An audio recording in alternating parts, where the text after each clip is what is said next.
Ladies and gentlemen, I'm Christoph Veres, International Director of the Danube Institute, and it's my distinct honor and pleasure to welcome everyone to the Abraham Accords and IMEC Securing the Future of the Middle East event, hosted here at the Danube Institute, Budapest.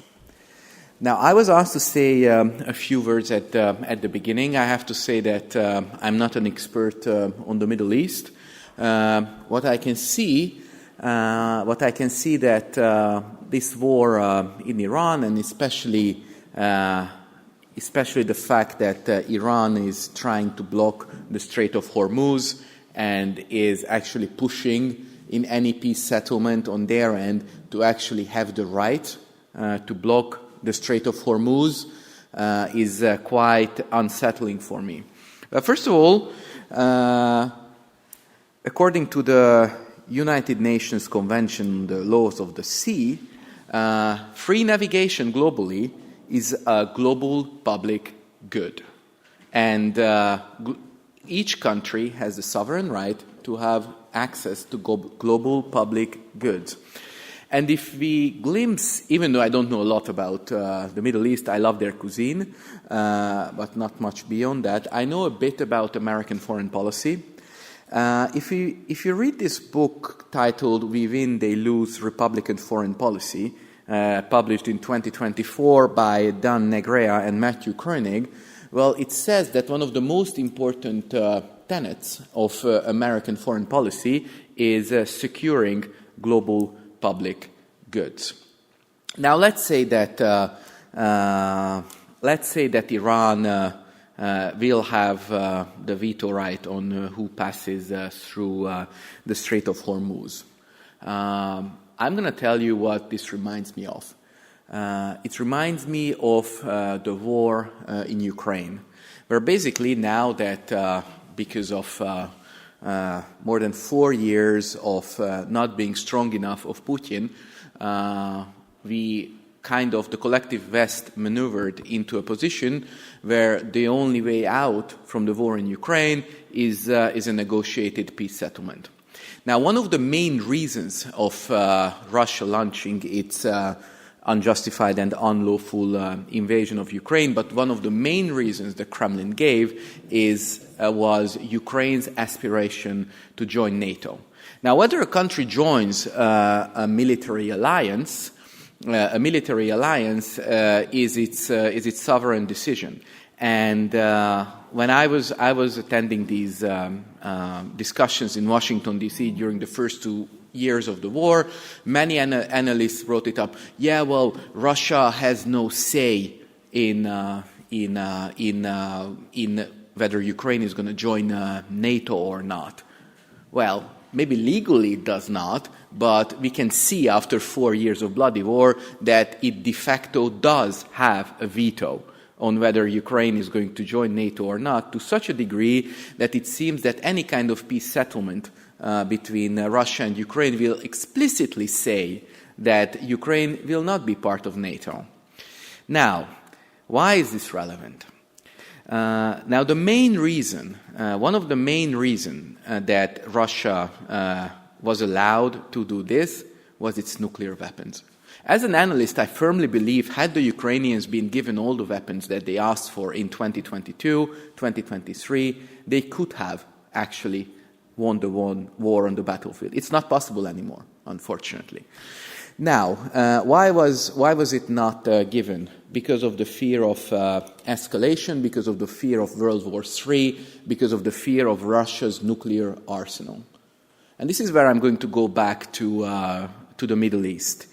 Now, Iran right now is in a position that is actually taking away global public goods from other countries, basically chipping away at every country's sovereignty, the same way as Russia chipped away at Ukraine's sovereignty when it came to joining NATO.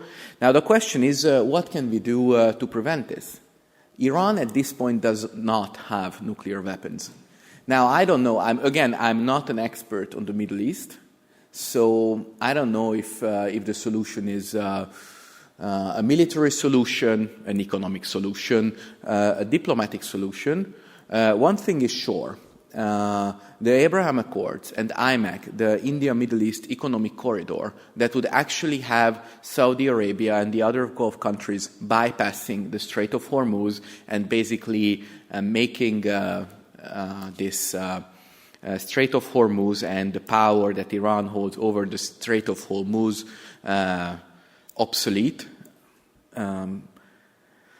is important and interconnected. And at this point, I'm going to yield to our expert who will actually tell us what the solution is, because I don't know what the solution is. What I know, the only thing that I know, that Iran should not be allowed to have this kind of power over the Strait of Hormuz, and if Iran has nuclear weapons, then they will just be able to do whatever they want, including blocking the Strait of Hormuz, and then say, oh, but you can't do anything because I have nuclear weapons, I might just use them.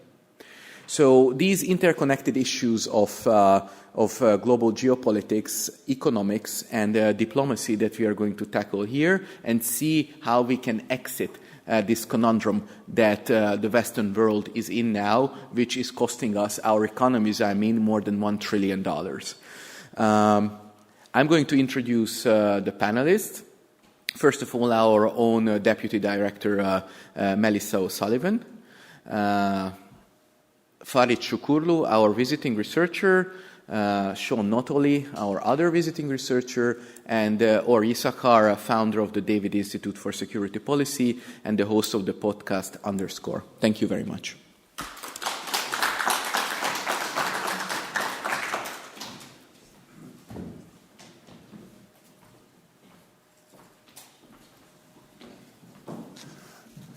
Thank you, Christoph, for that wonderful introduction.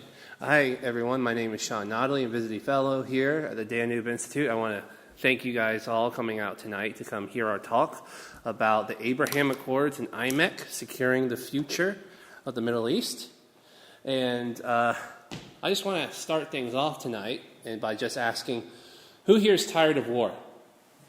Now raise your hand. Who here is tired of every year and a half of turning on the news and then seeing something about Iran seizing an oil tanker, a bomb going off, just constant, consistent warfare almost on a schedule throughout the Middle East? You know, I'm an Indo-Pacific guy, and that's the stuff I've kind of wanted to focus on, but I'm always dragged back into the Middle East. For instance, I was invited to go to South Korea to go to an event and go and speak at the military academy there. And I went ready to talk about the U.S.-Korean relationship, how it involves Hungary and how it involves Europe. And we got stuck talking about Iran seizing South Korean oil tankers, and we were stuck talking about the Middle East almost the entire time. It is a region that impacts the rest of the world that we are constantly forced to confront. And we've all dreamt of a peace solution. Now, the hope for peace in the Middle East really began and started to become initialized in 1979. Just to give you some history, we had President Jimmy Carter. Regardless of what you think about him, he managed to get the Egyptians to officially recognize the State of Israel at the Camp David Accords. Then we had some slow progress in 1994. Jordan signs a peace agreement with Israel. The early 2000s, we start to see the other Gulf states start to cooperate with Israel behind the scenes, until we got to President Trump in 2020, where we finally got to some sort of agreement, the Abraham Accords, that talk about, hey, we're going to normalize relations, we're going to have free and open trade, tourism, we're going to make the Middle East great again, in his words. Now, what's the linchpin to make all this sort of stuff work? Well, it's economic cooperation. I'm sure you'll recognize the man in the photo there, Milton Friedman, who famously used his pencil example. Does everyone remember the pencil example? No? Okay. You can make anyone, they don't have to like each other, but through self-interest, and they can make money, they will cooperate without even knowing it for the construction of goods like a pencil, where this part here might be made in Saudi Arabia, this part here might be made in Israel, people who hate each other, never knowing each other, cooperating for the creation of a good out of self-interest. That creates economic interdependence, and that helps create a better, peaceful cooperation in the region. Now, the Abraham Accords, they helped bring a lot of economic cooperation. We had not only trade agreements, intellectual coordination, we had tourism and direct flights from Israel to other countries that normally did not exist. We've had seeing business investments flowing back and forth throughout the region. The Abraham Accords really were starting to see Israel be more economically integrated into the region. And before the unfortunate events of October 7th, we were starting to see the possibility of actual normalized relations between Saudi Arabia and Israel. Unfortunately, October 7th then happened, and it happened largely because of one power that kind of consistently stirs stuff up in the region. Of course, everyone knows I'm talking about Iran. Just to sort of hash out everything Iran's been doing recently. Ever since 1984, Iran has attacked at least 350 commercial vessels in the Strait of Hormuz. They have enabled their proxies to also attack vessels and trade in the Red Sea with the Houthis and the Suez Canal. And we've had, before the advent of the Iran war, for the last 30 months before the war even started, U.S. citizens around the region were being attacked and even killed by Iran once every 3 days, up until the advent of the Iran war.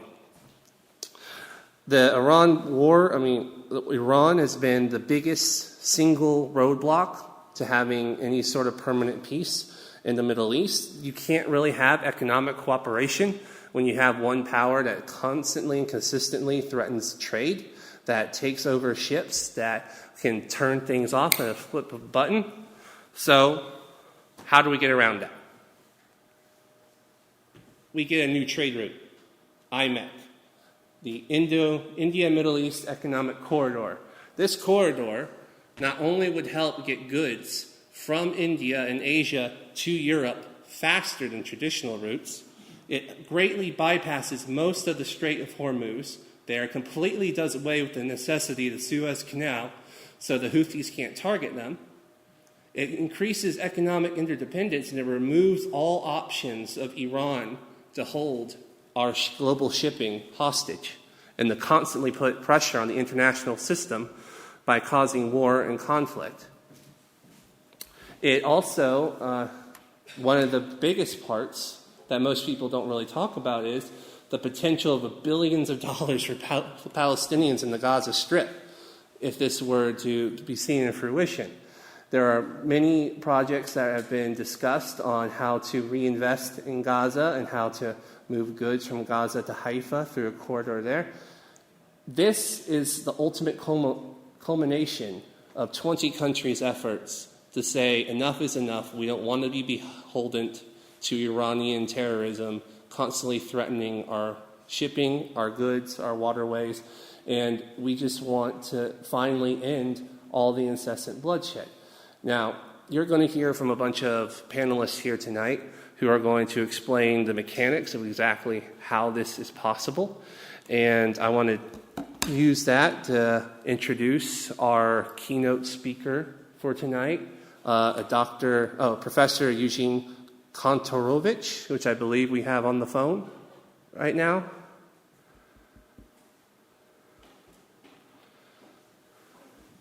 Yes, Professor, can you hear us? Yeah, hear you loud and clear. I hope you can see me. All right. Well, without further ado, everyone, I give you Professor Eugene Kontorovich, live from Israel. It's a great pleasure to be with you remotely, and reminds me and makes me nostalgic of the many times I've sat in that room and participated in the wonderful conferences of the Danube Institute, which I hope will continue for many years. Our topics are the Abraham Accords and IMEC, which are wonderful, optimistic topics, given our current stage of a kind of stalemated military situation between the United States and Israel on one hand and Iran on the other. The Abraham Accords really give a vision of hope. And I want to reflect a little on how the Abraham Accords have fared throughout the several years of war between Israel and a variety of Iranian proxies that started on October 7th, 2023. So the Abraham Accords, what made them extraordinary is that Israel managed to achieve full, unconditional peace with several Arab countries simply by making peace. Instead of the failed formulas of the past, land for peace, the formula was peace for peace. And we see that land for peace, which was the motto of the Oslo Accords, failed to achieve peace. But peace for peace, in fact, worked and delivered.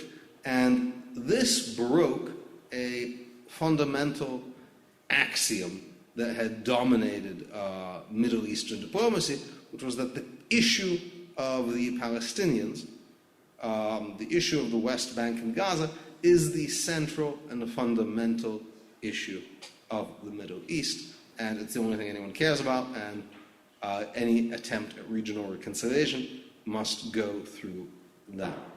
The Abraham Accords exploded that notion of the centrality of the Palestinian issue, and for that reason, it turned out to be very ideologically threatening for those who supported the land for peace formulation and the primacy of the Palestinian issue, not just for practical reasons, but who became ideologically wedded to this formulation, that the peace in the Middle East really meant Israeli territorial concessions to a Palestinian terror state, right? That is to say, when people would talk about Middle East peace, what would they mean? They wouldn't mean peace in Syria, peace in Egypt, peace in Iraq. They would mean things to do with Israel. It became synonymous with this. And it turned out that you can get actual peace in the Middle East, that is to say, peace across the Middle East, without any concessions to either the Palestinian Liberation Organization or Hamas. So this idea was deeply threatening to let's say roughly to two groups. One, which was Hamas, and part of the reason many people believe that they launched the October 7th attacks when they did is to prevent the expansion and disrupt the continued growth of the Abraham Accords, to break that momentum, to which they have somewhat succeeded and somewhat not succeeded. We'll return to that again. Unfortunately, the other group to whom this notion was deeply threatening are the bureaucrats and professional foreign service officials of the European Commission and many European states. The notion that their lifelong cause of Israeli territorial concessions and land for peace was not the key that unlocks Middle East peace, but that rather Donald Trump had this key, was quite shocking to them, and they have also reacted negatively. So let's just take a minute to assess the Abraham Accords. Peace is not all pieces are the same.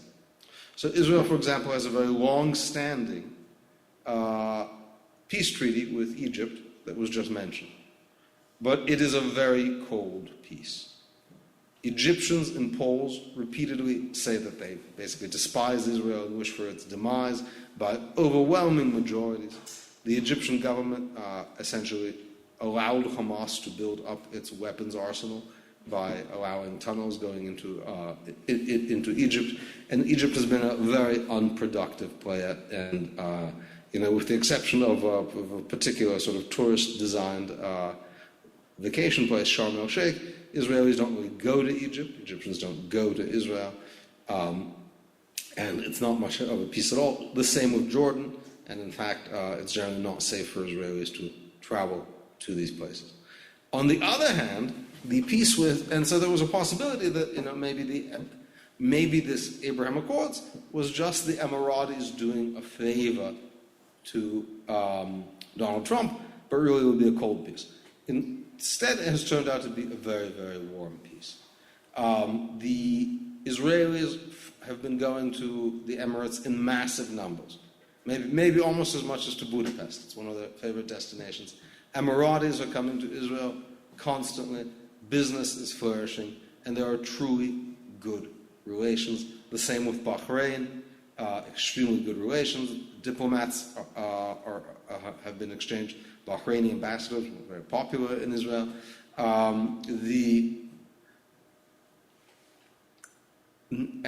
And flights have been extremely regular, even during the war. The Emirati airlines were amongst the only airlines, along with El Al, to maintain regular service to Ben Gurion Airport. Now, what's even more amazing is that the war did not change this.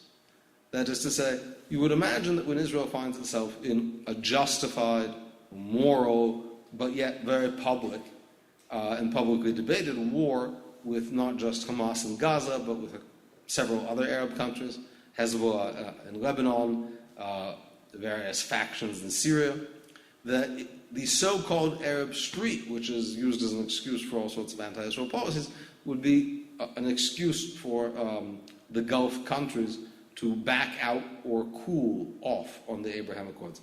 Nonetheless, the Abraham Accords are continuing to do great. They've not been repealed. They've not been suspended. Diplomatic relations have not been suspended. And indeed, it turns out that during the recent conflict with Iran, Israel actually sent a military unit to the United Emirates, Arab Emirates, to help with air defense, not just weapons, but actually Israeli soldiers, basically fighting side by side against Iran with the UAE. That's an amazing thought. Could never have happened. No one could have ever imagined this years ago. So, in short, the UAE and Bahrain, and this is quite a punchline, supported and stood by Israel during its war with Hamas much, much more than the governments of many European countries. It is not the Arab states, but Europe that has imposed, just this week, sanctions on Israeli organizations for building houses for Jews to live in Judea and Samaria. It is European countries like Spain and Slovenia that have imposed arms embargoes and other trade boycotts on Israel and are calling for a fundamental re-evaluation of their trade agreement. In other words, Europe is pursuing a more Arabist policy than Israel's Arab neighbors. And that is because the Arab countries of the Gulf are not stuck in the past and have updated their paradigms in a way that I think many European foreign ministries have not. Let me say a word about IMEC. IMEC is crucial for all the reasons mentioned, and another reason, of course, because it cuts across China's Belt and Road Initiative, and provides thus important strategic counterweight, more rooted in an American alliance. One of the amazing things we see from both the war with Ukraine and Russia and the Iranian war, the vast importance of uninterrupted trade and energy flows, and the ability to have secure alternate routes. So the ability to create a secure alternate route would be crucial, not just in terms of Iran, but also in terms of China, and in terms of having, I would call it, if China has the Belt and Road, this would be the belt and suspenders. In other words, you always need more than one road to have that kind of redundancy. Again, I think this would only this would cement what has already become a very real Israeli-Arab alliance. That is to say, the only countries hostile to Israel now, significantly hostile to Israel in the Arab world, are those that are Iranian puppets. This would pave the way to a normalization of Saudi Arabia. The Saudis do not, in fact, insist on the Palestinian issue as much as they're advertised to.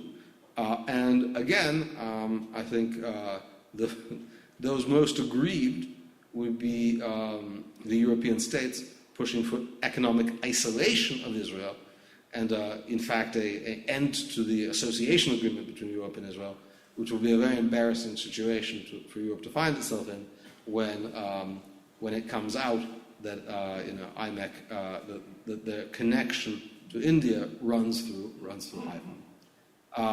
So those are my comments. I'm happy to take some questions or whatever our format's going to be. Thank you all.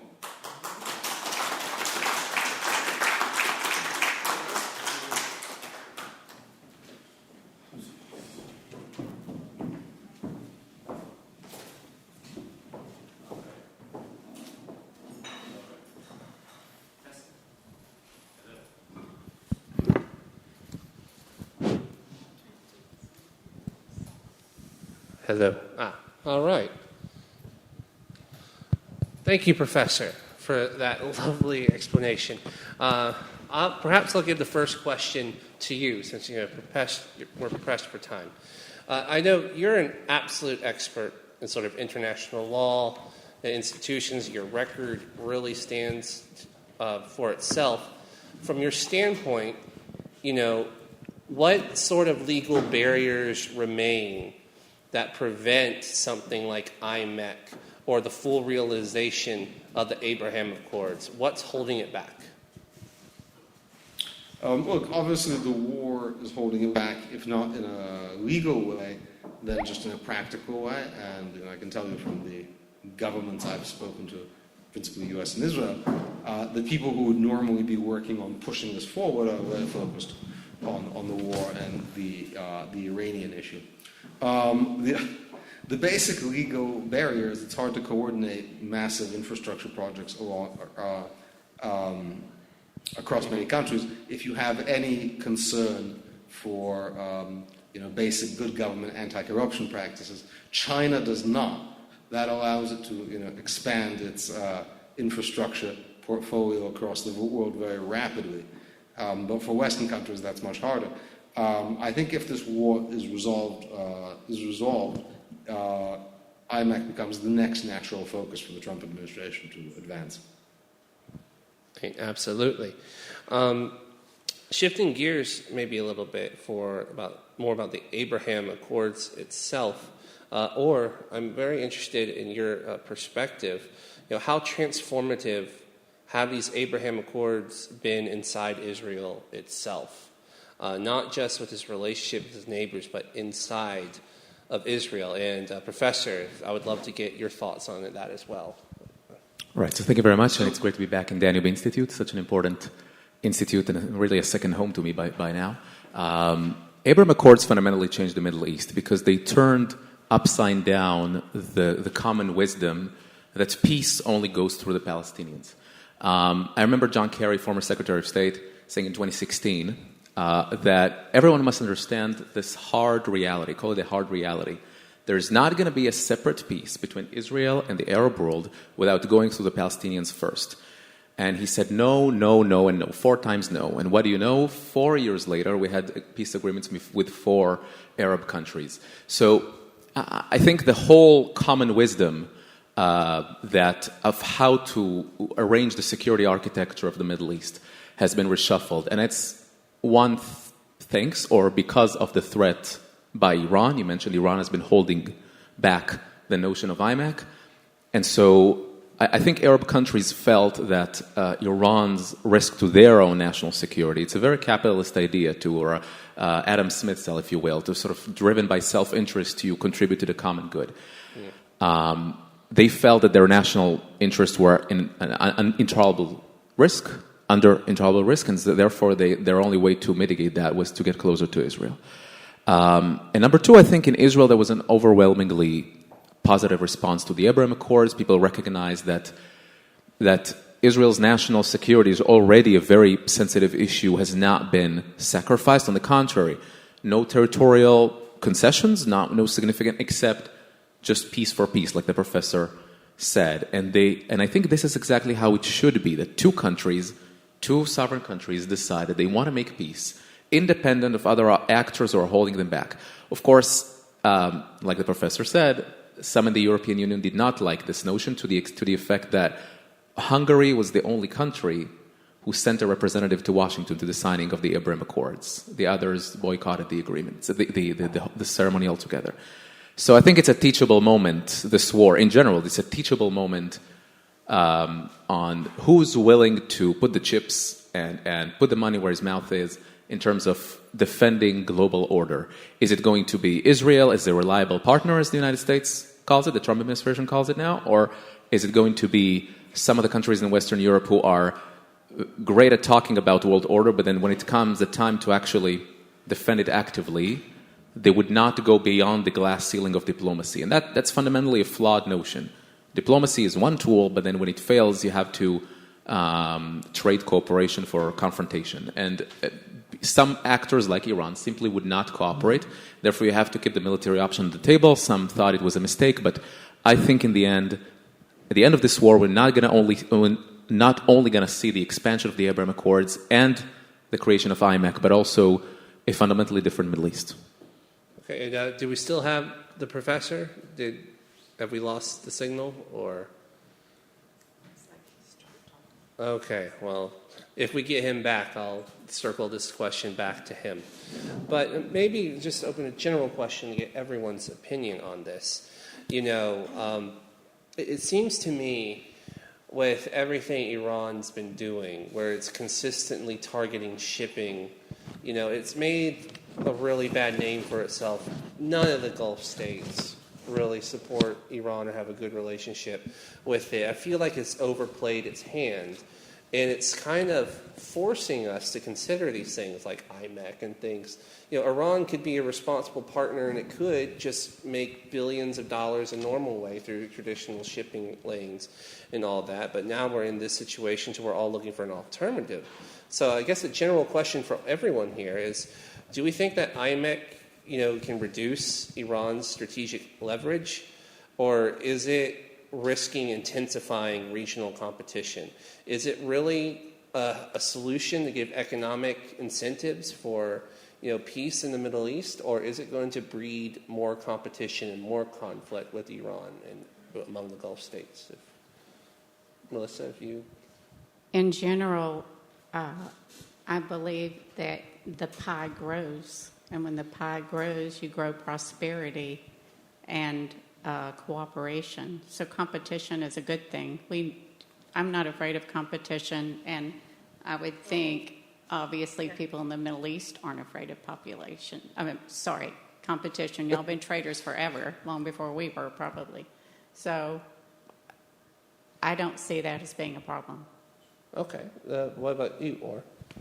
Yeah, absolutely. And I think if Iran is considered as the actor that's holding back the notion of IMEC, if indeed further cooperation, further Israeli-Arab cooperation were to take place, would that trigger animosity or competition with Iran? Probably it would, but then it's a positive one, because we can see how violent and malign actors such as Iran are taking advantage of the system and trying to sort of extort the world into doing their bidding. And to be honest, this is the kind of competition we want in the Middle East, as in we don't want actors like Iran to arbitrate whether or not you can pass through maritime routes or not. I think we heard it before today.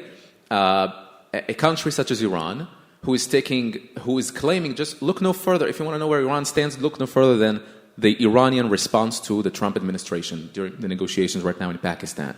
They demand to recognize the Iranian sovereignty over the Strait of Hormuz. That one doesn't exist. There is no Iranian sovereignty over the Strait of Hormuz, in as much as there is no Spanish sovereignty over the Strait of Gibraltar or Egyptian sovereignty over the Suez Canal. They don't have the right to claim the Strait of Hormuz. Everyone can get to pass because it's international maritime pathways, but then international law is quite flexible when it comes to Iran. It's very rigid when it comes to Israel, to the point where you make up laws that don't exist simply to make the point. And then if you allow Iran to be as aggressive, it will open the door for China to block the Strait of Taiwan, or for Egypt to renationalize the Suez Canal like it did in 1956. What have you. You cannot open that door. Iran does not get to arbitrate who gets to pass, who doesn't get to pass. It does not get to create a toll system that is just off the table. And I'm very sorry that it has become a political talking point or a political statement, because it is not. It is fundamentally a common sense issue. How about you, Farid? You're an expert in seeing how pieces fit together. What's your view? Well, today I really hope to talk about peace. I even made the joke that I was going to be the only speaker focusing on peace. But when it comes to Iran, I think what we need to understand how the Iranians think. They hate the Arab world. That's no secret. That's why they are Shia Muslims. If you look at the various Iranian or Persian dynasties, from the Safavids, who were Turkic Qajars, or to the Pahlavis, they said the reason why we can never see ourselves as a Sunni world is because we have the superiority complex and we don't want to be with the Sunni world.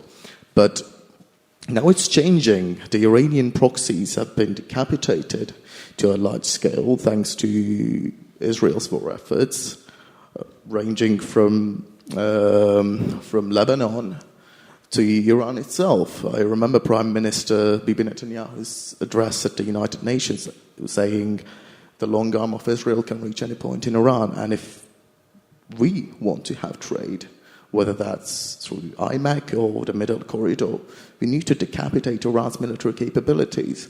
The Israelis have done an excellent job, and the Americans even a better job in sinking all the ships.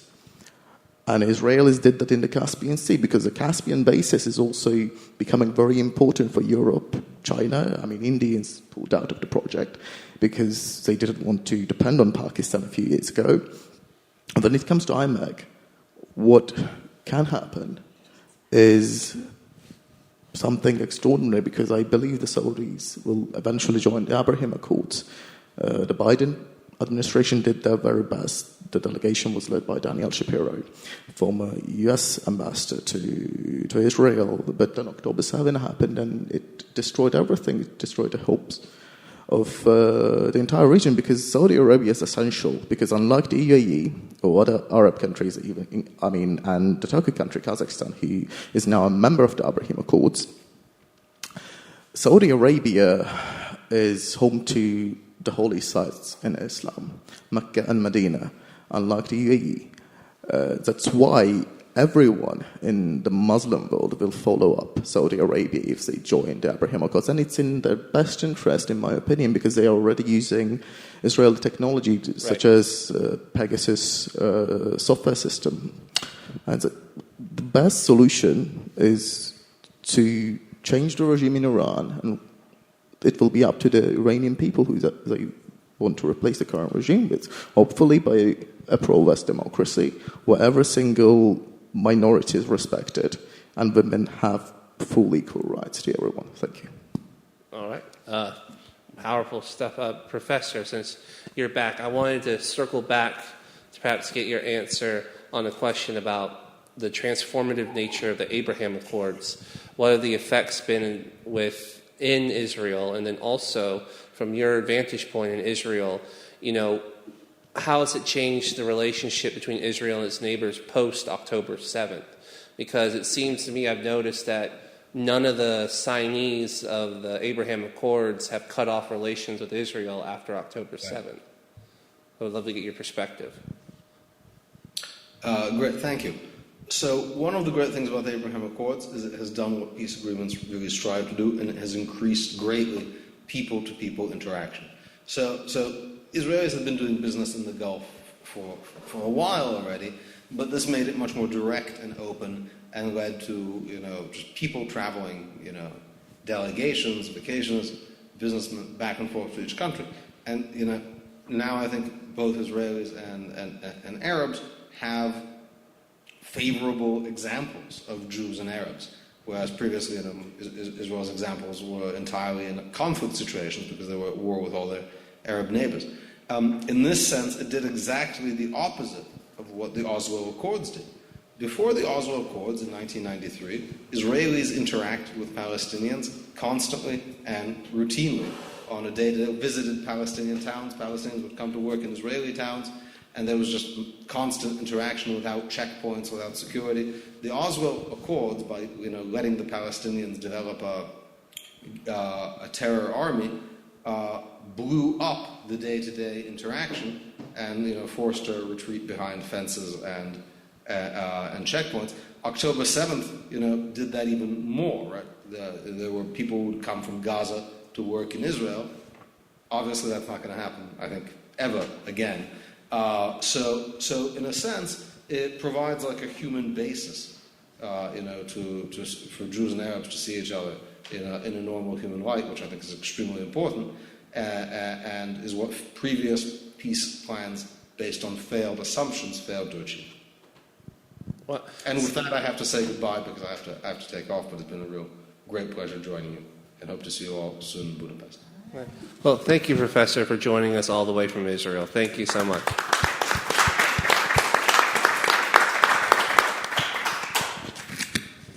Okay, so getting back to what we were discussing when it comes with the IMEC in Iran and the Abraham Accords, I guess I want to ask you, Farid, again. You're an expert. I mean, you're from Azerbaijan. You have spent the majority of your career studying Israel's sort of foreign relationship, not just with Azerbaijan, but with other countries around the world. Azerbaijan is unique in that it's a Muslim-majority country that's had a very positive relationship with Israel long before the Abraham Accords. And I was wondering, could you help explain, why that is, why there's been such success between Israel and Azerbaijan's relationship historically, and how would you replicate that success in the rest of the Middle East? Well, if we go back in history to 1991, when Azerbaijan declared independence from the Soviet Union on October 18th, Israel became the sixth country to recognize Azerbaijan's independence. And Azerbaijan did not inherit a country that was livable for everyone. In our rebirth, we faced two existential migration crises. One from Armenia, where ethnic Azerbaijanis were kicked out in very, very large numbers, including my family. There were 270,000 Azerbaijanis kicked out of Armenia, and more than 1 million people became internally displaced peoples within Azerbaijan from Karabakh. And Azerbaijan faced a lot of pressure from two neighboring countries. One was Russia, that supplied Armenia with weapons for free. And the second one was Iran, who helped Armenia with intelligence. They stopped Azerbaijanis crossing the Aras River in the middle of the war, and they were not soldiers, they were ordinary refugees. And the Iranians have had this historic relationship with Armenians. That's why they always back Armenia. Even though that's probably one of the reasons why Israel and Armenia do not get along diplomatically. Among historical reasons, which I'm not going to get into. And when Khojaly genocide took place, committed by the Armenian separatists and 666 CIS division of the Russian army, Israel was actually one of the very first countries to send humanitarian aid to Azerbaijan, as well as the very first batch of military supplies containing Stinger missiles that are not cheap, but they were gifts, they were a donation. Even though it raised some protests and concerns from the local population of Israel of Armenian origin, mostly based in Jerusalem and Haifa, as well as the Yaffo, in Tel Aviv. But Israel continued this support, and they are still commemorating the Khojaly genocide up to this day in Israeli cities, organized by Israeli organizations as well as the Azerbaijani embassy in Israel. My second point is how Azerbaijan is viewed and how Azerbaijan, most importantly, views itself in the global arena. Azerbaijan is a pro-Western secular Muslim nation where more than 64% of people identify as religious. And one of the pillars of this relationship is thanks to Azerbaijan's national leader and the third president, Heydar Aliyev, who wanted to find allies in the Middle East beyond the Muslim world. Because in the Muslim world we had hostile nations to Azerbaijan, like Egypt, Lebanon and Syria. They never supported Azerbaijan diplomatically, militarily, or from humanitarian perspective. It started something exceptional because we already knew what it means to exist with the local Jewish population. Azerbaijan is home to the only all Jewish settlement in the world outside of Israel. That's called the Red Town in the north of Azerbaijan, in a city called Guba. Also, one of the dearest Azerbaijanis to everyone was Albert Aganurov, who was martyred by Armenians in Ardam. He was of Jewish origin, and in one of his interviews, he was asked, "Why are you fighting for Azerbaijan as a Jew? You can migrate to Israel anytime now and make Aliyah." He said, "I was born here and I will die here. I'm an Azerbaijani and I'm a proud Jew." To support these points, there are 6,000 registered Jews living in Azerbaijan, as well as 50,000 Jews who self-identify as Jewish. If we look at former Israeli foreign minister's comments, I don't really like him personally. Personally, Avigdor Lieberman, he said there were two countries in the world that were safe havens for the Jews, Moldova and Azerbaijan. And it leads us to the start of the diplomatic relations. The Israeli embassy in Azerbaijan was opened on August 29 in 1993, and there was another important event taking place 2 years after. President Heydar Aliyev met Yitzhak Rabin in the United Nations, where actually 2 weeks after that event he was assassinated, unfortunately. And in 1997, President Aliyev hosted Benjamin Netanyahu on his way from China, where he discussed Section 907, a horrible bill passed by the Armenian diaspora's orders in the US Congress. And after that, Heydar Aliyev actually attended the 15th year anniversary reception in the Israeli embassy in Azerbaijan, as well as a Hanukkah celebration. And when it comes to economy, where money talks, the opening of the BTC pipeline, Baku-Tbilisi-Ceyhan pipeline, Israel started to import oil from Azerbaijan, accounting for Israel's 70% of Israel's energy needs. If we look at the daily number, it varies from 94,000 to 120,000 barrels a day. And in 2007, Azerbaijani President Ilham Aliyev inked the national concept of Azerbaijan, where Azerbaijan actively focused on encountering threats from neighboring countries and finding a new place for itself in the region. For instance, Iran actively violated Azerbaijan's airspace in 2005, 2006, and 2007, which led to Azerbaijan signing a huge deal worth $1.6 billion with the Israelis. Azerbaijan started to purchase Israeli-made drones, and it was the very first country to deploy the Iron Dome systems, as well as Barak MX, Barak 8, including the drone projects jointly manufactured after Shimon Peres' visit to Baku. And Azerbaijan, actually, it's pretty interesting for you. We were the very first country to deploy Israeli drones outside of Israel in 2016, April War. And it brings us to the Karabakh War, where Israeli made drones like Harop, Heron, Elbit, Hermes 450, and obviously Hermes 900. They were jointly deployed, as well as reconnaissance drones like Orbiter 5, Orbiter 4, jointly developed by Azerbaijanis and Israelis altogether. And if we look at Azerbaijan's military cooperation with Israeli companies, we can name Elbit, Israeli Aerospace Industries, Alta, Rafael, or Aromatics Defense Systems. These are all dear companies to us.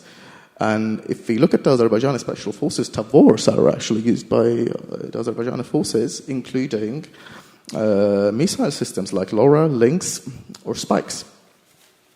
And it brings us to the Caspian basis, where I will talk about Azerbaijan-Israel relations in these days.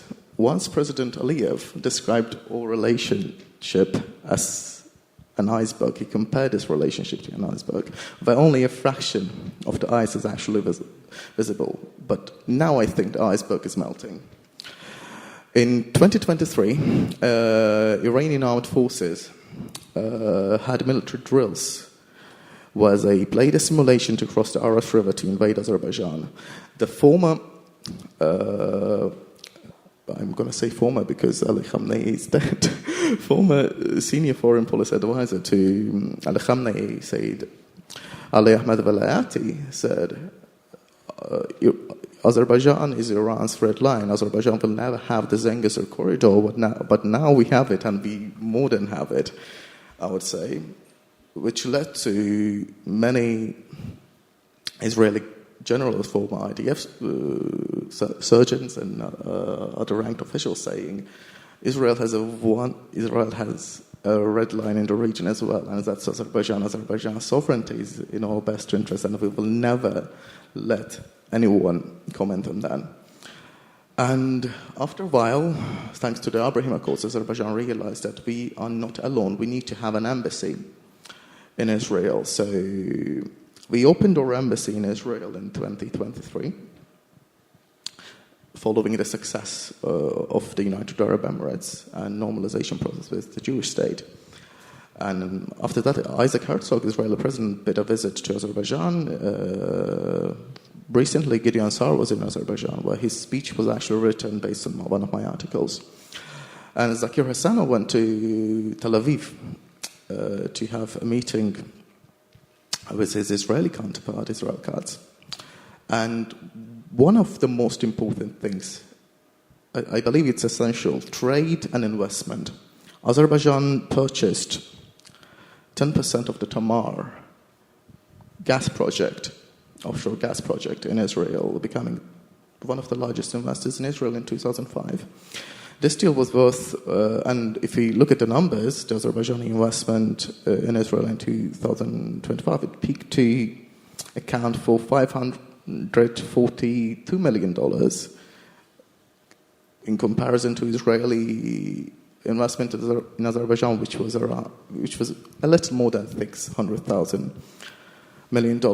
Despite pressure from friendly countries to Azerbaijan, there was a plan, a lot of pressure to stop supplying Israel with oil, which is Israel's oxygen pipe, to continue the campaign against Iranian proxies in the region. Azerbaijan said no, and I will end my question with a quote from former Russian ambassador to Azerbaijan, who said Azerbaijan supplied the Soviet Union with 75 million barrels of oil to defeat the Nazi Germany. But today, the same oil is supplying Israel to defeat the modern Nazis, which is Iran and those thugs and heathens running that country. And I believe Israel will succeed with a little help from my country. Thank you. I hope I answered your question. Yes. No, and you laid out a very thorough case study of a Muslim country having a very beneficial, pragmatic relationship with Israel, and sort of provided sort of evidence that it could have similar relationships with other nations. And that's why I want to ask you, Or, all the things that we've been talking about here is, if we want peace in this region, it does have ultimately to do with all the Gulf states' relationship with Israel. And in my opening little quick presentation here, I was trying to give a quick 30,000-foot view, just a view from the top to quickly introduce all the intricate moving parts. But basically, the way I see it is we have the Abraham Accords, which were an incredible, major milestone in getting actual agreements between countries, recognizing each other. And now with IMEC, that has the potential of being the ultimate economic underpinning that ultimately secures peace because it makes everyone economically dependent on one another. It removes options from Iran to target shipping, to be able to use their proxies, to wage their proxy wars, whereas the Houthis blasting off missiles in the Red Sea, whether it's the Revolutionary Guard and little speedboats attacking Indian ships, even though I'm sure we all saw that incident where the Indian boat captain was given permission by the Iranians to be there, but they attacked it anyway.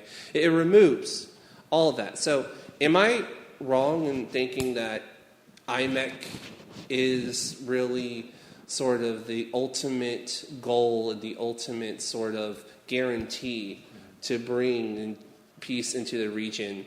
Or is that a gross, oversimplification? And could it really change the political realities of the Middle East? Right. So I think absolutely it will change the architecture of the Middle East, but it's going to be an expression of different actors' willingness to engage and not existing of its own. What I mean by that is that the world order, and especially after World War II and the Cold War, the assumption was that the world is tired of wars, democracies are going to spread, and it's our job, Americans, to spread democracies overseas. That can be done in the case of Eastern Europe. In the case of Iraq and Afghanistan, that cost how much? Over $4 trillion without achieving that goal. So it really depends where and how you do it, and if the local actors are willing to engage. That's why we talk about Abraham Accords with the UAE, Bahrain, possibly Saudi Arabia, Lebanon, which I hope that we get to in a second, but not with Iraq or not with Libya or other countries where these conditions are not yet met. I remember reading with Henry Kissinger's World Order, he said that the very success of the world order by nature means that other people inevitably will try to challenge it. The question is, what do you do when people try to challenge it? That's the real question. As obviously, IMEC is a great blessing when it happens to bring the Middle East together and so economically dependent on each other. And that's the whole assumption of the European project as well. There is no way in the world we're going to attack each other because we're economically dependent. But what happens when a country like Iran used to be, you can make the case, it used to be economically dependent on others in the world during the Shah period, and then Islamic Revolution happened in 1979, and they decided that cost-benefit analysis doesn't work anymore, and ideology trumps everything, and we're going to cut ourselves from the world and join the anti-American axis, and we're going to label Israel and the Arab world around us as the arch-enemies, and we're going to proliferate terrorism, we're going to try to get nuclear weapons, and we're going to do all these things. So that is the expression, in my view, of the actor's willingness to engage. And now the question is, who will engage next? And we all thought it's going to be Saudi Arabia first, then October 7, as you said, kind of reshuffle the cards. Right now, the top candidate seems to be Lebanon, more than anyone else, which is shocking to hear. But I hope we get to it. But we won't get the problem solved in Lebanon until we solve the problem in Iran. For sure. Right. Well, that leads me to my next question for you, Melissa. You and I, we're both American. We're both campaign people. We've both been on the campaign trail. And so you and I both know that in America that there is really many Americans are tired of constantly being involved in foreign wars, tired of constantly being involved in foreign conflict, just everything going on from Afghanistan and the Iraq war to what's going on with Iran now. And IMEC sounds great and everything, but the one thing we haven't mentioned yet is the price tag. that comes with it. And it's estimated $20 billion in about 7 to 10 years to construct and build all the infrastructure. I'm just thinking as a campaign guy, if I try to sell that in America, any sort of like saying, oh, by the way, this comes with a price tag. Right now, people are going to be like, why should I care? I care about my home. I care about my mortgage, not being able to own a home. It's a big one in America. I care about the price of gas and everything. My question for you is, why should Americans or Europeans here care about all of this? Your question presupposes that the U.S. is picking up the tab for IMEC. I don't believe that's correct. IMEC requires various participating countries to develop the infrastructure necessary for the land route, for the rail route, for pipelines. And you see right now, maybe we could say the Azerbaijani new pipeline that MOL is a 40% partner in is an example of creating those alternate routes that this situation in Iran shows us is so important, that the situation with Russia and Ukraine shows us is so important. And it was Germany that put the kibosh on the South Stream pipeline, speaking of alternate routes, which got Europe hooked on cheap Russian oil and gas. So again, we know that competition creates a bigger market. We know that lack of competition creates scarcity of goods. And if the master salesman, President Trump, decides that he wants to try to explain to the American people why they have a vested interest in seeing other countries develop their resources, their network, to create partners that bring something to the table. Right. I tell you what Americans are tired of. They're tired of being thought of as Uncle Sap and not Uncle Sam. Yeah. And this current situation in Iran has really been a stunner for me as an American to see the Brits not allow us to fly over, to see Spain not allow us to use bases, our base there.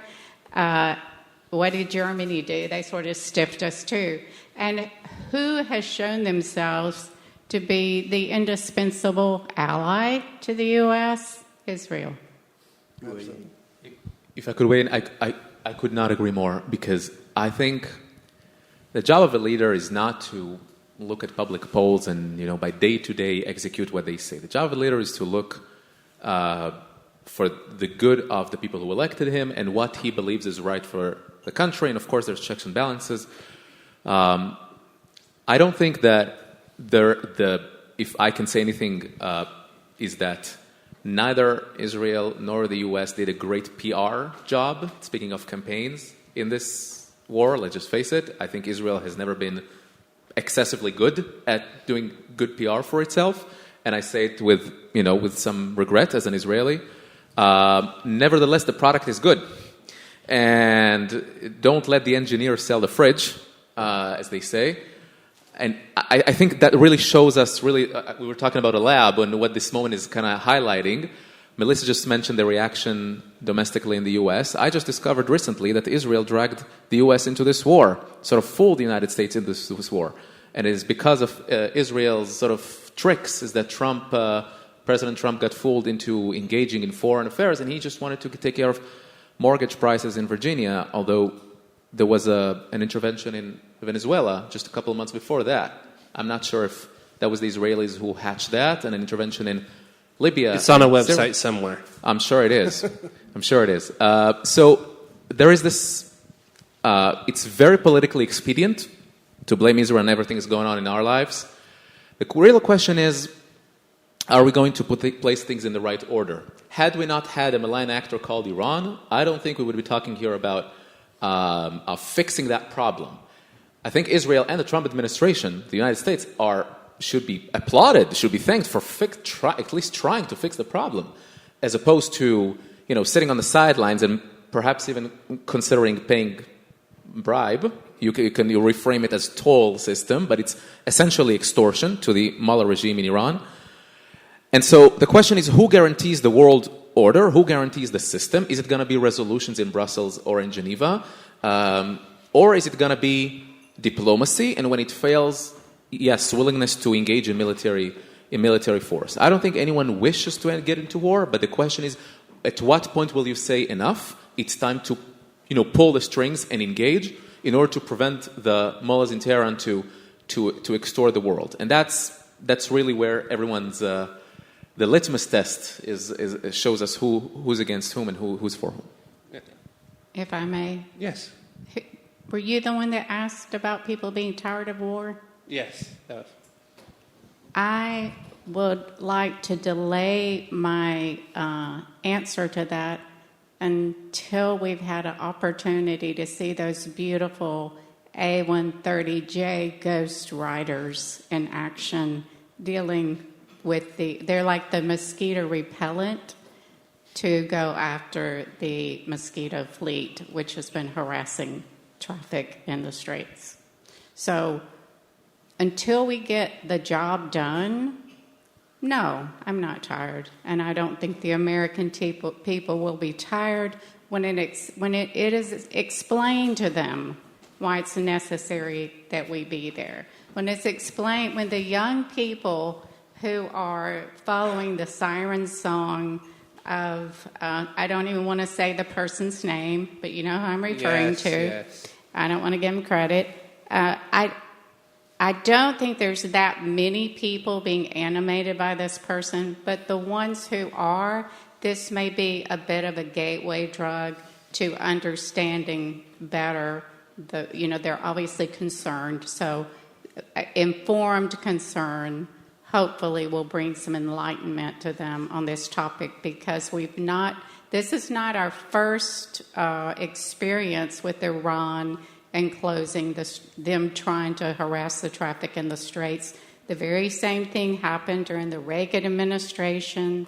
And that operation, our response there, Operation Earnest Will, that went on over a year and a half, where we were providing escort to, again, guarantee the free flow of traffic.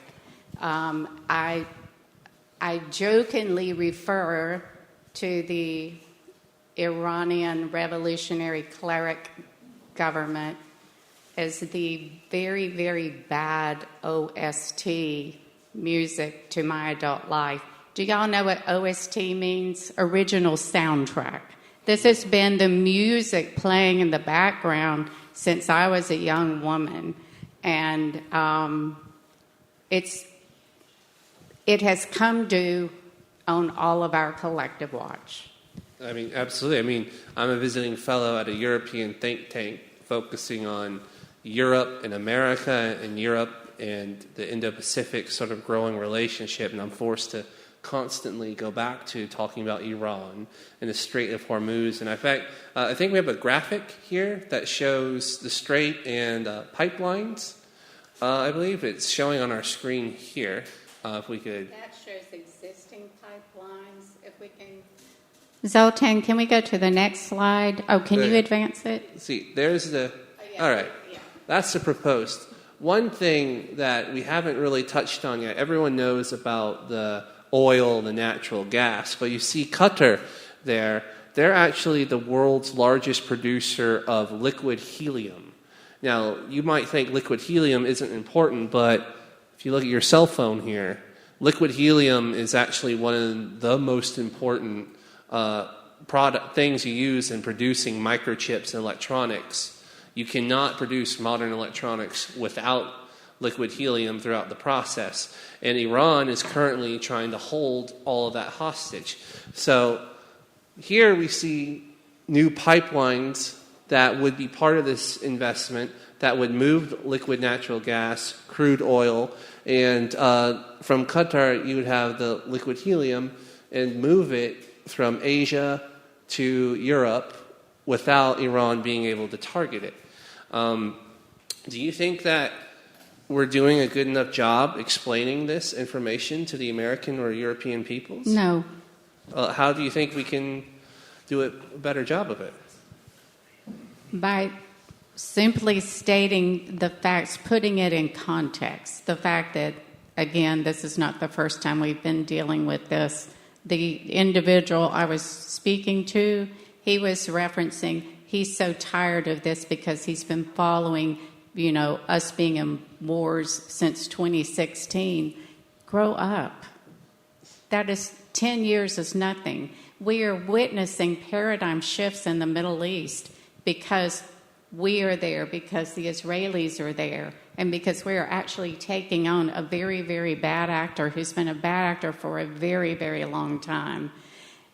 And so, as Eugene mentioned, you now have this amazing situation with UAE partnering with Israel.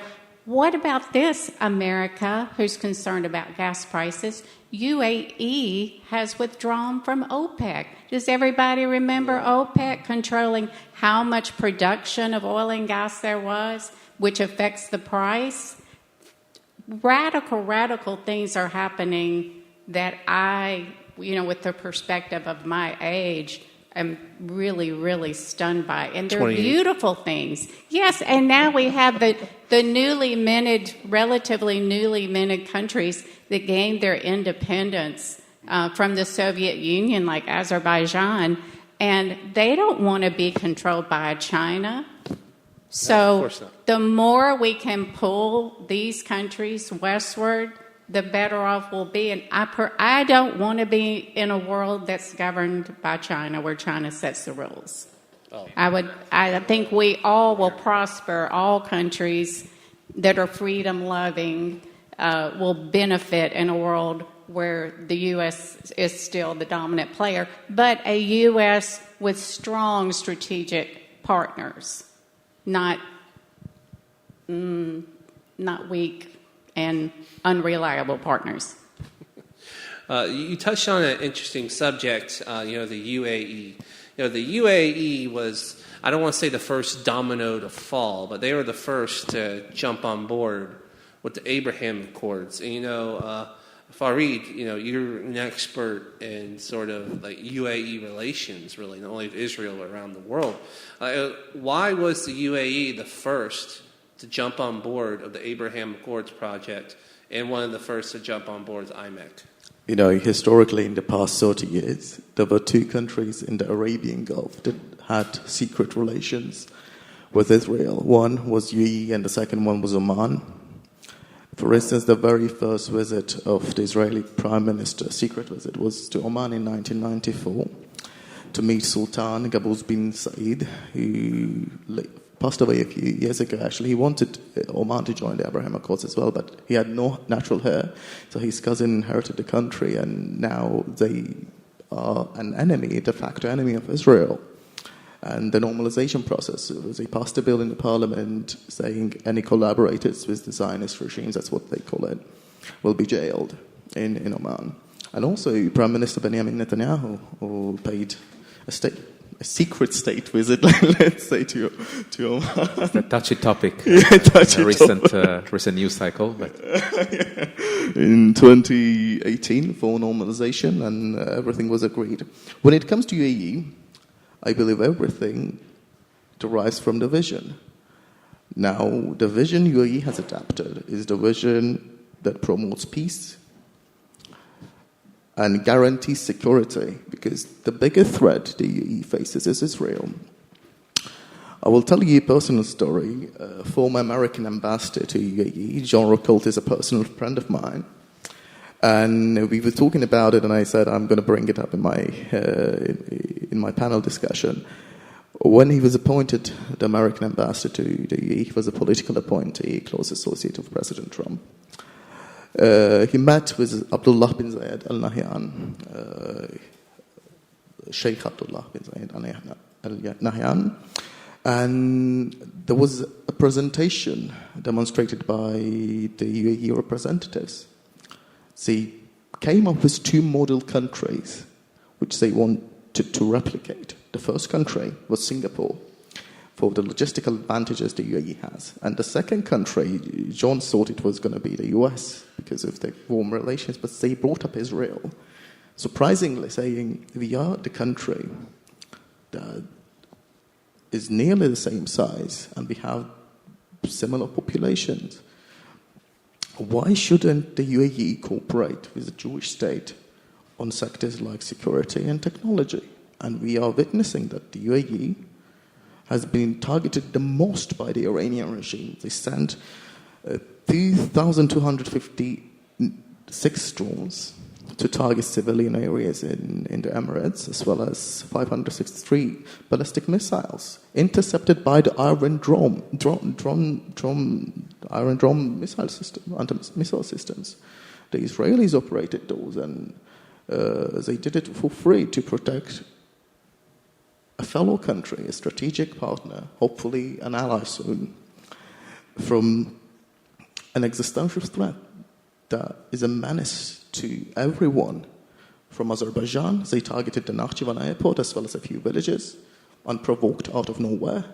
And countries like Saudi Arabia, UAE, even Qatar, which has done their very best to support the survival of the Iranian regime.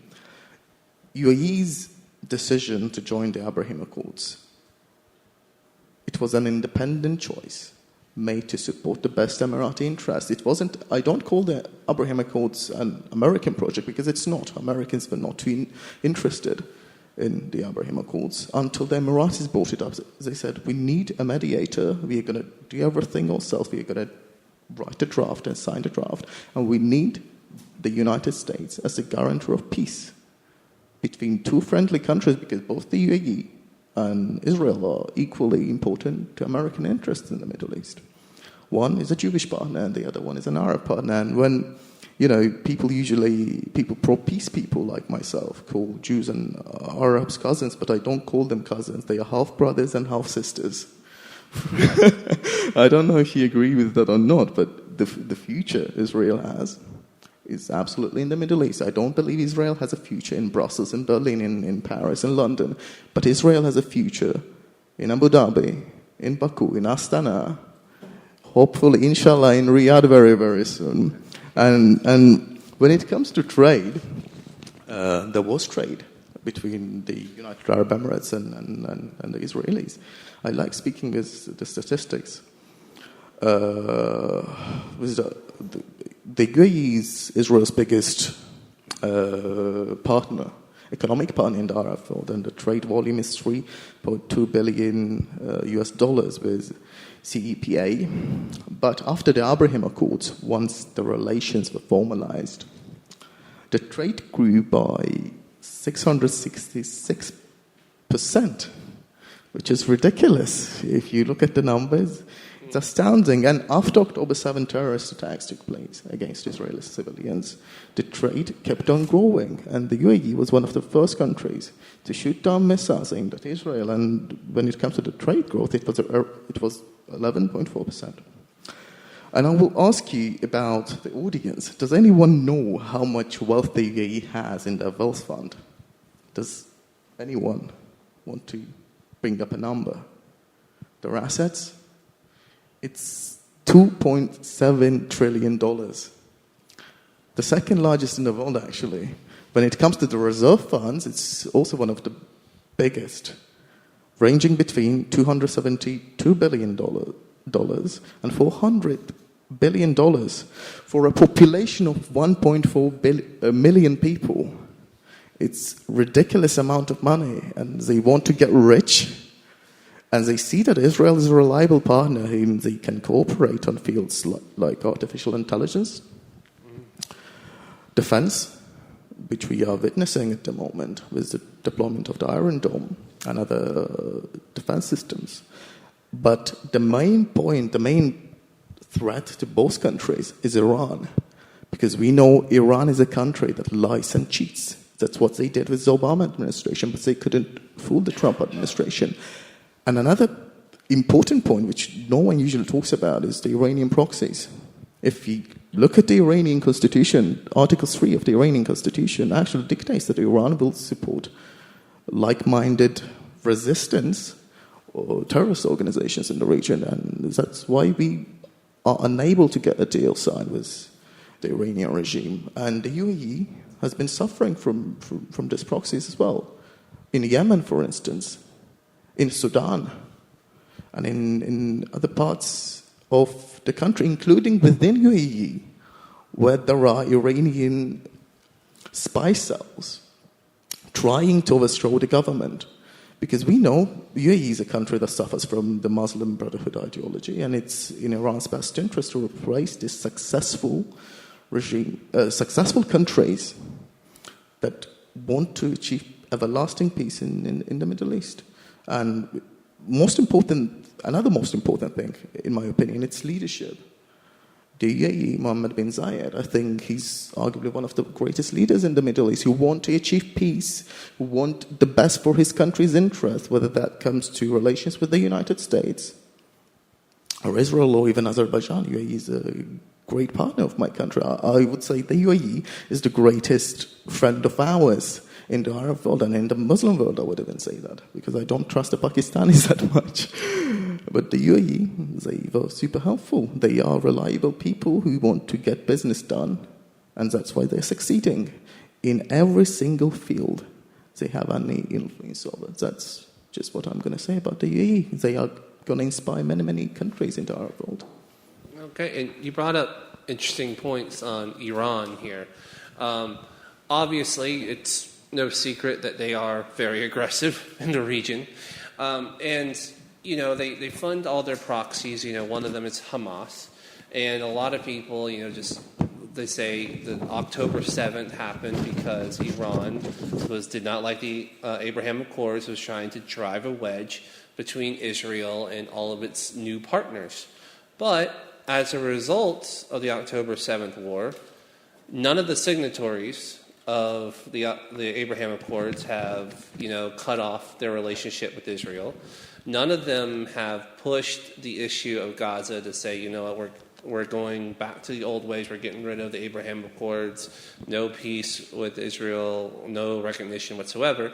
It seems like it's ultimately backfired, and the Abraham Accords agreement has somewhat strengthened as a result. So, my question is, paradoxically, is Iran and everything that they've done, targeting shipping, helping proxies, are they actually helping strengthen the Abraham Accords and IMEC?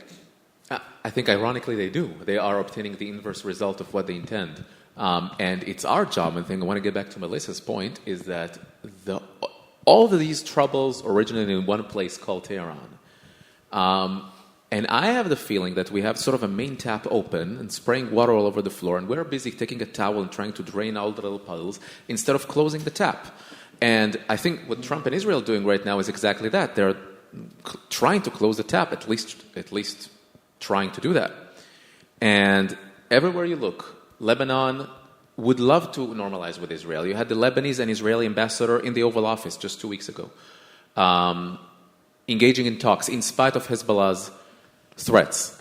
But the sole obstacle to that peace would be Hezbollah, and it is funded by Iran. The only reason why the Middle East is set on fire right now is Hamas's attack on October 7, funded by Iran. I don't know if you know, but much of the ammunition found of those terrorists on October 7 was Iranian ammunition.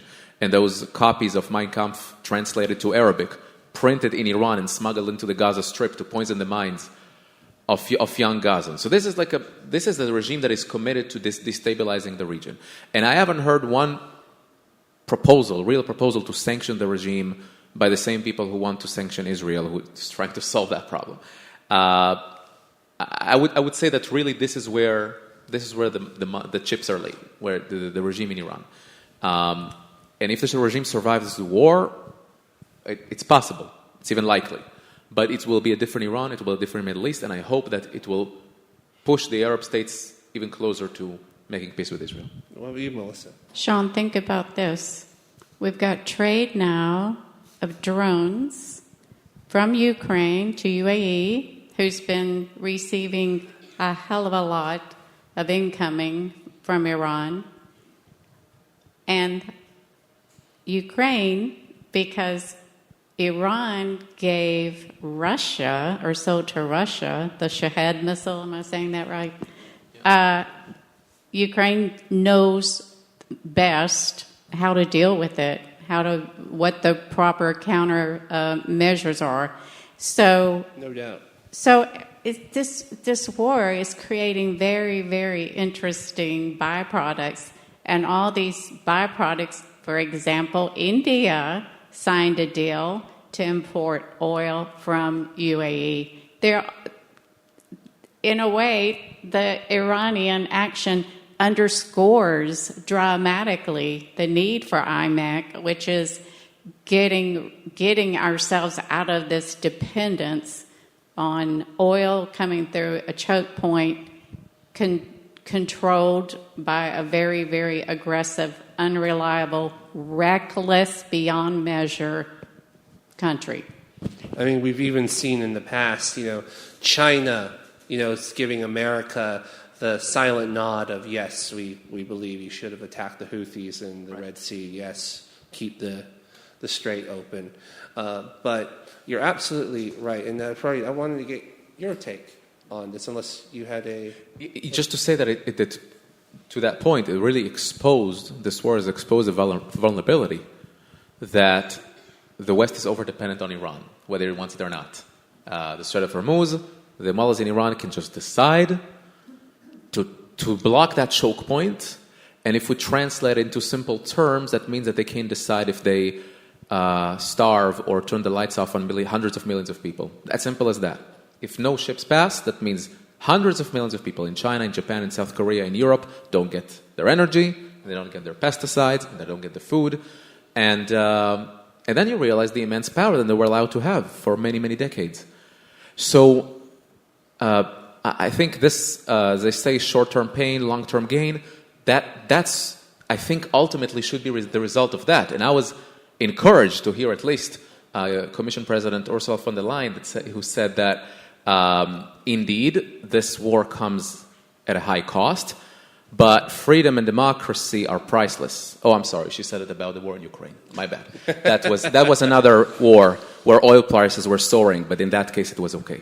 But then, at least in this case, a major vulnerability is on the way to be solved, and I hope that with these pipelines, there will be one way to solve it. No, absolutely. And if I read you're born and raised in Baku, correct? Yeah. I mean, just from I know Azerbaijan has an interesting history with Iran. What is your take on this? Is Iran just doing everything it can to ultimately hurt itself, and actually it is fueling the Abraham Accords and is fueling IMEC and these things to come to fruition?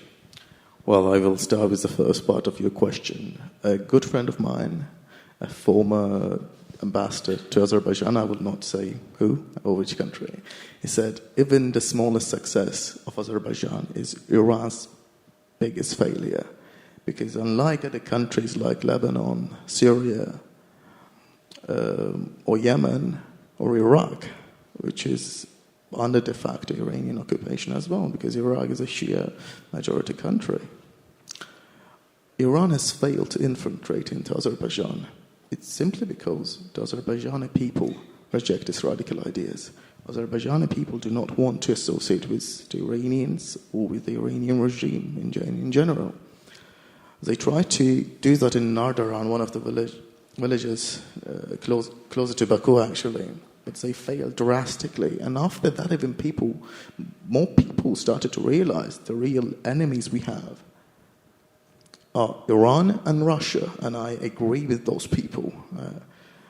Iran will never succeed in Azerbaijan because Azerbaijan is not one of these failed countries like Lebanon, where they can just go and import people from Iraq to destabilize the entire country. Azerbaijan has an army that is victorious. Azerbaijan won the greatest war in the 21st century. I would even say in the post-Second World period.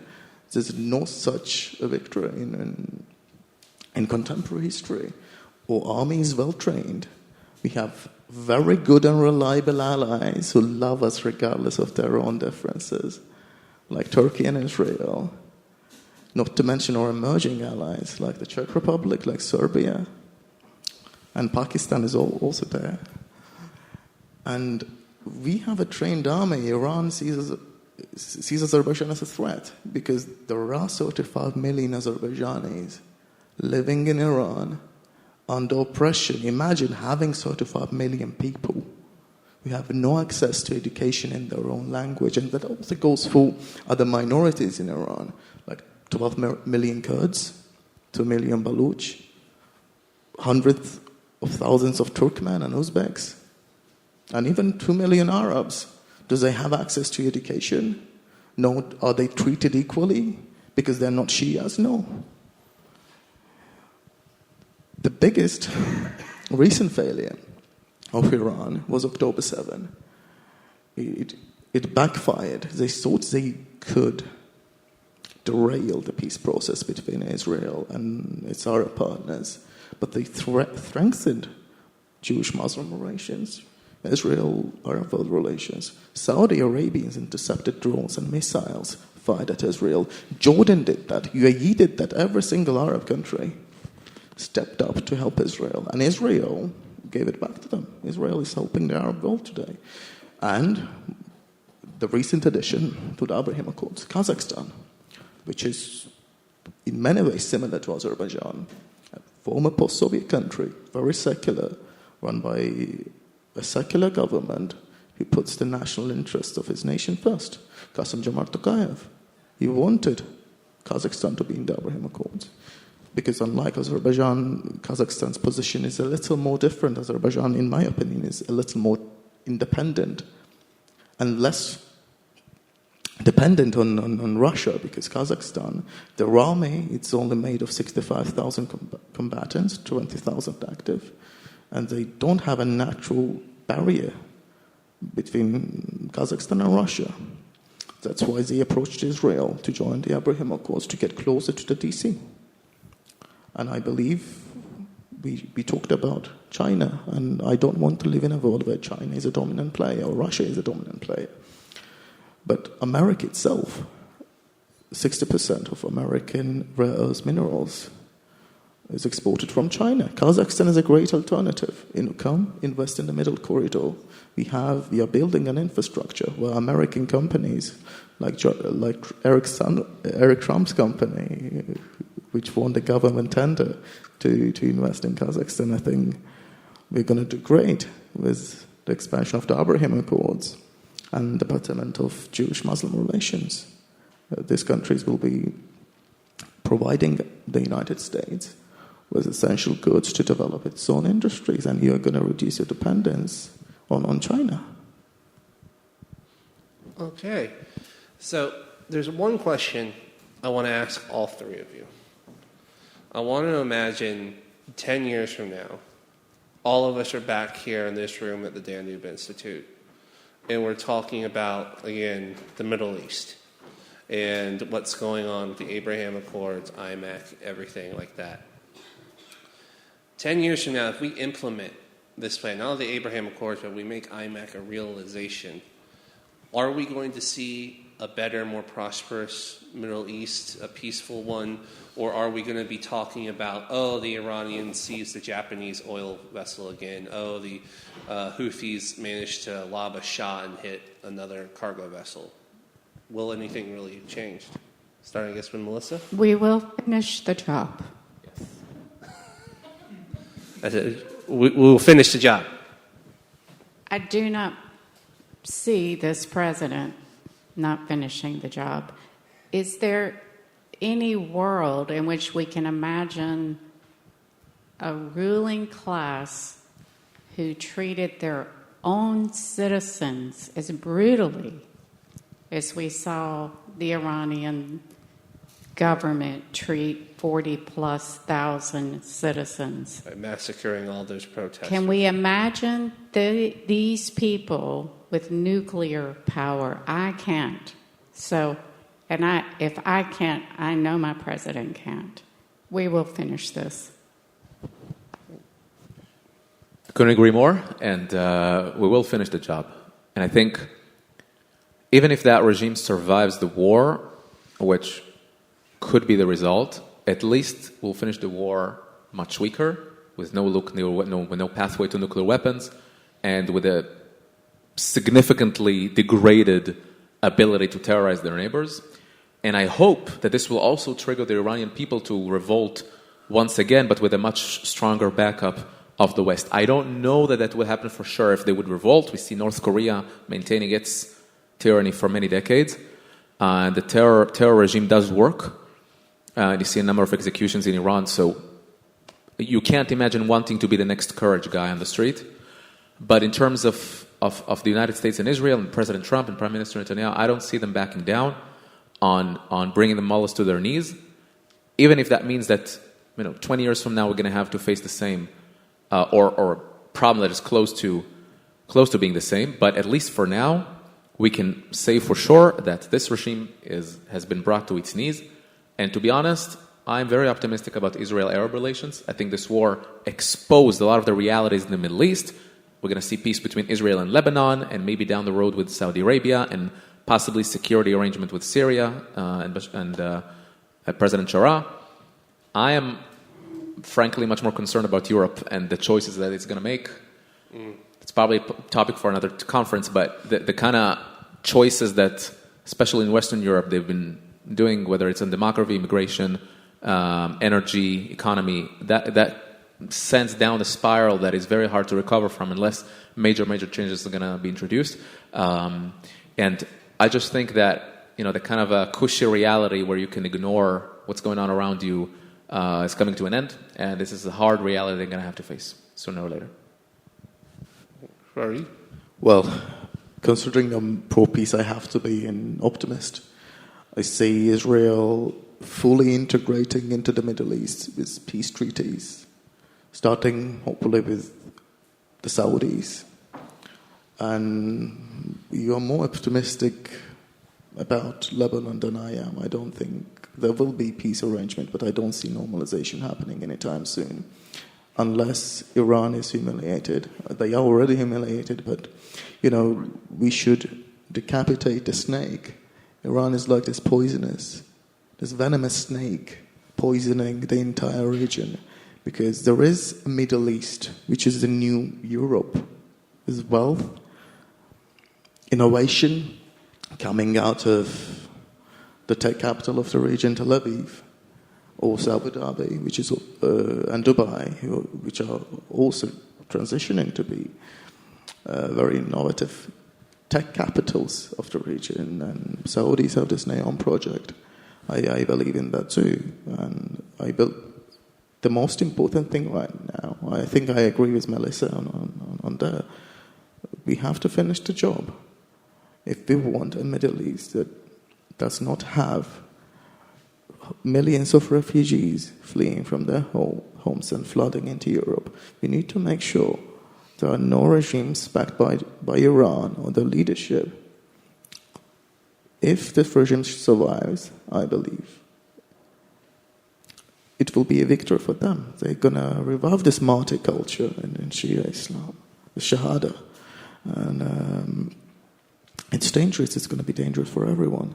And if President Trump and Prime Minister Benjamin Netanyahu finish the job, they will go down in history as the greatest peacemakers of the 21st century by bringing everyone, regardless of their religious or ethnic background, closer to live all together in coexistence in the Middle East, because it's the new Europe. I think that's the goal of everything that we're trying to do, whether the Abraham Accords, IMEC. It's not any particular religious goal. It's not a cultural goal. It's a human goal of just wanting to be able to coexist and to live in peace without constant war. Well, I think that's all the time that we have, unfortunately, for today. I want to thank you guys all for coming. Just to let you know, this Thursday we will have another event at 5:30 back here again, discussing the Trump-Xi summit that just happened in Beijing. We're going to have experts on, the Indo-Pacific. I will be there as well. We're all going to be discussing the implications of the summit, not just for U.S.-Chinese relations, but also for Hungary in particular and Central Europe. please do come back if you are able. Thank you guys all. I want to give a round of applause to our panelists for coming here to discuss this issue.